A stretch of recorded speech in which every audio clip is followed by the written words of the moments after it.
सो जो बच्चे ये चीज़ें नहीं कर रहे होते, 18 महीने पर भी पहुंच के पेरेंट्स की इंस्ट्रक्शन को नहीं समझ रहे, उनको कही गई, जो पेरेंट बोल रहा है कि माता पिता बोल रहे हैं कि जाओ ग्लास ले आओ, उन्हें नहीं पता लग रहा कि ग्लास क्या है, या बच्चे को बार बार बुला रहे हैं मगर बच्चा पलट के ही नहीं देख रहा उनको, और बच्चा बोल नहीं रहा है किसी भी तरीके से, या बोल रहा है तो अपनी मर्जी से बोलता है, माता पिता के कहने पर नहीं बोलता है। नमस्ते मैम, आपका हमारे चैनल पर स्वागत है।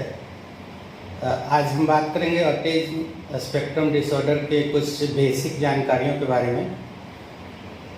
पहला सवाल है, ऑटिज्म स्पेक्ट्रम डिसऑर्डर वास्तव में है क्या? इसे बीमारी कहेंगे, एक प्रकार की विकलांगता कहेंगे, या यह कुछ और है? ऑटिज्म स्पेक्ट्रम डिसऑर्डर एक न्यूरो डेवलपमेंटल डिसऑर्डर है, एक तरीके की विकलांगता है, बट मुझे लगता है कि ये शब्द भी ऑटिज्म के लिए बहुत छोटा है। ऑटिज्म एक वे ऑफ लाइफ है, एक रहने का तरीका है, जिसके अंदर जो सबसे ज़्यादा ज़रूरी है एक सोशल स्किल्स बच्चों की, यानी कि दूसरों के साथ, दूसरे लोगों के साथ बातचीत करने के ढंग, दूसरों के साथ अपने अपने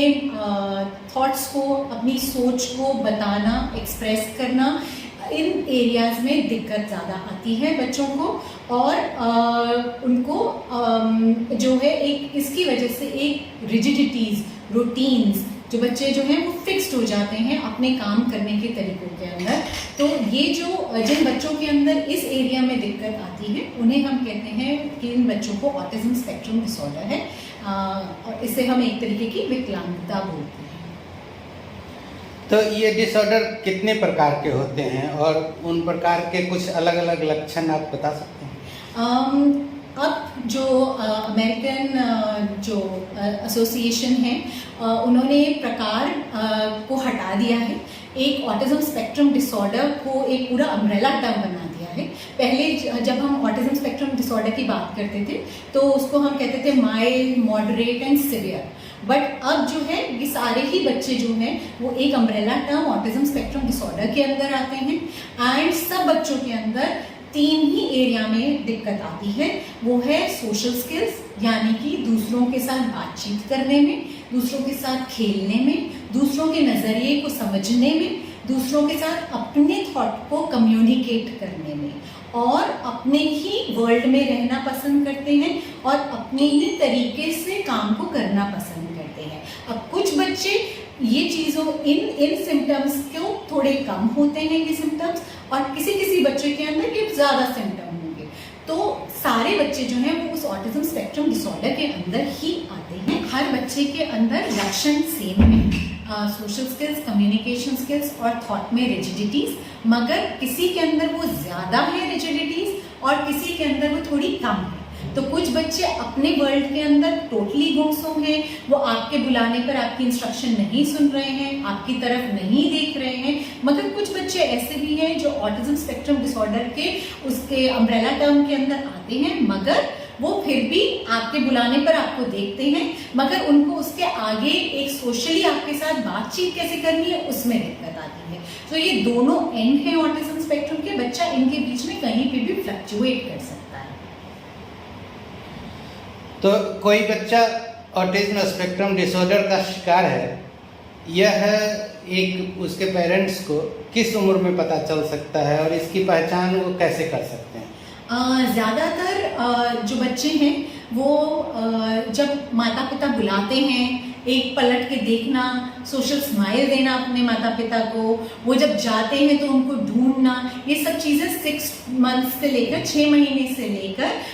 12 महीने तक बहुत क्लियरली करना शुरू कर देते हैं। सो जो बच्चे ये चीज़ें नहीं कर रहे होते, 18 महीने पर भी पहुंच के पेरेंट्स की इंस्ट्रक्शन को नहीं समझ रहे, उनको कही गई, जो पेरेंट बोल रहा है कि माता पिता बोल रहे हैं कि जाओ ग्लास ले आओ, उन्हें नहीं पता लग रहा कि ग्लास क्या है, या बच्चे को बार बार बुला रहे हैं मगर बच्चा पलट के ही नहीं देख रहा उनको, और बच्चा बोल नहीं रहा है किसी भी तरीके से, या बोल रहा है तो अपनी मर्जी से बोलता है, माता पिता के कहने पर नहीं बोलता है। जब माता पिता कहते हैं कि ABCD सुनाओ तो नहीं सुना रहा है, मगर अपना अलग बैठे हुए ABCD पूरी गा रहा है। तो ऐसे बच्चों के अंदर 18 महीने तक अगर ये लक्षण कंटिन्यूअसली दिख रहे हैं हमें, तो हम उस बच्चे को ऑटिज्म के रिस्क पे मानते हैं। बट हम डायग्नोसिस सिर्फ 3-3.5 साल पर अगर बच्चा इम्प्रूव नहीं करता है तभी हम असेसमेंट करके diagnosis of autism spectrum disorder दे सकते हैं। बिफोर 3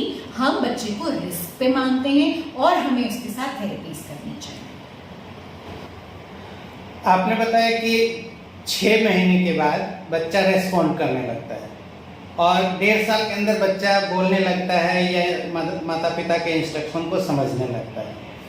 यदि कोई बच्चा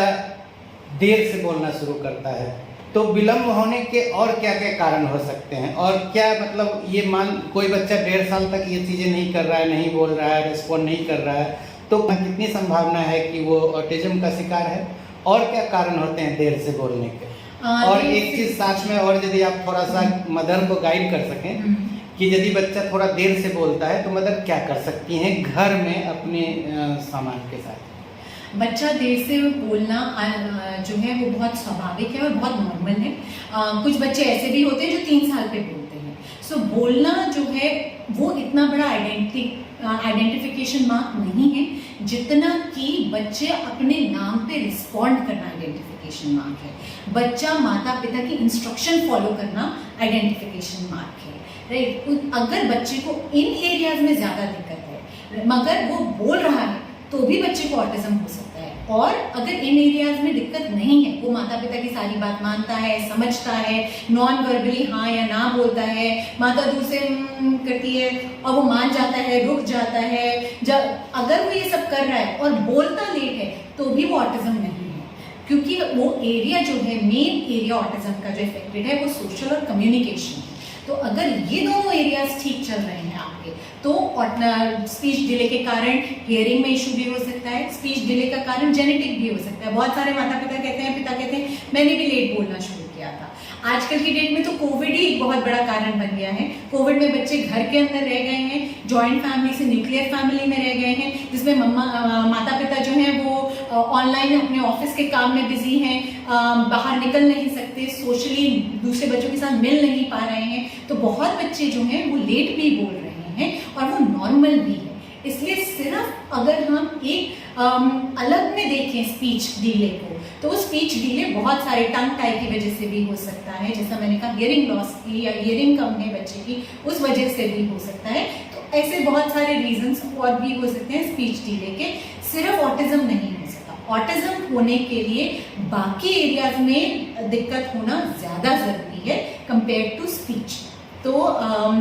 जो माता पिता हैं अगर उनको लग रहा है कि उनका बच्चा रिस्पॉन्ड नहीं दे रहा है और वो उनकी बात को नहीं समझ रहा है तो हमारे घरों के अंदर क्या होता है कि कहते कोई बात नहीं थोड़ी दिनों बाद कर लेगा, कोई बात नहीं थोड़े हम भी लेट बोले थे बाद में बोल देगा। मगर हमें ये ध्यान रखना है कि कुछ चीज़ें हम घर के अंदर ऐसी कर सकते हैं जिससे कि बच्चा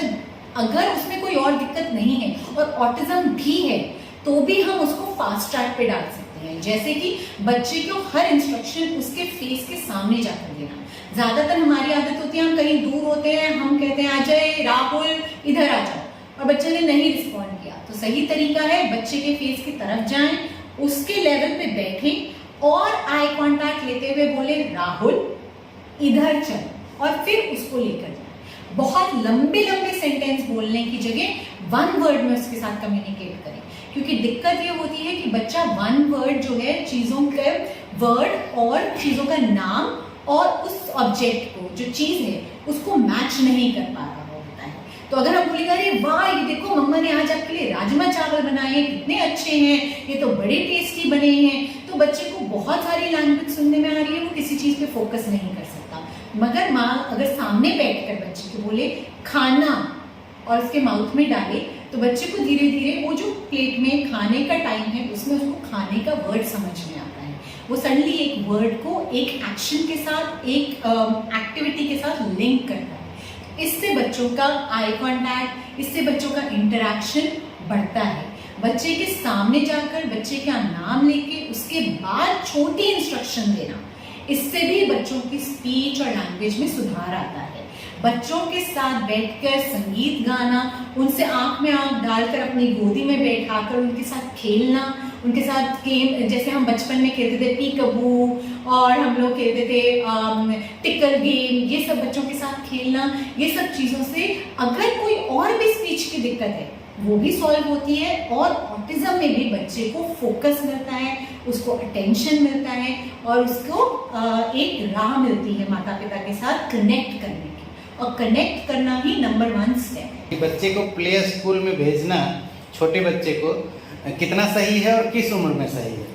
हमें ये इस सवाल के जवाब के लिए हमें एक बहुत चीज़ इम्पोर्टेंट समझनी ज़रूरी है कि जो एक टाइम हमारे माता पिता या उनके माता पिता यानी हमारी नानी और दादी का टाइम था, उस टाइम पे जो चाइल्ड डेवलपमेंट का रेट था और ग्रोथ थी बच्चे की वो बहुत अलग स्पीड पे होती थी, और आजकल के बच्चों की exposure to mobile, laptop, television, उसकी वजह से जो बच्चे की ग्रोथ है, मेंटल ग्रोथ, वो बहुत फास्ट स्पीड पे चल रही है।